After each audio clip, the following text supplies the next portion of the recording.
আরে ভাই 16-17 বছর তো দূরের কথা, এখন 13-14 বছরের মেয়েরাই দেখবেন ঠিক নাই। আপনি মনে করেন এখনকার স্কুল কলেজের মেয়েগুলো খুব দুধে ধোয়া তুলসী পাতা? যখন 15 বছর আগে যে যুগটা ছিল, 20 বছর আগে, আর এখন তো আর অনেক আপডেটেড। এখন ওরা ওইসবে বিশ্বাসী না। গল্প করে যে কার কয়টা, কার কয়টা।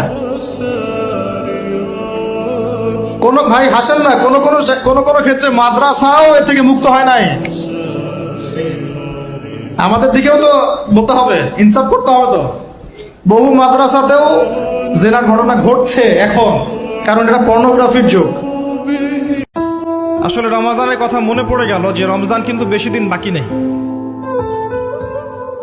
আমরা মনে করছি যে অনেক দেরি আছে, আসলে কিন্তু বেশি দেরি নেই। সাহাবায়ে কেরাম রাদিয়াল্লাহু আনহুম 6 মাস আগে থেকেই রমজানের প্রিপারেশন নিতেন। এই রমজানে আমি কি করব, কোরআন কতটুকু পড়ব, দিনের জন্য কি করব, যাকাতগুলো কিভাবে হিসাব করব, রমজান কেন্দ্রিক তাদের প্ল্যান থাকতো আগে থেকে। আমরা রমজানকে গুরুত্ব দেওয়ার চেষ্টা করি, আল্লাহ পাক তৌফিক দান করুন। আমি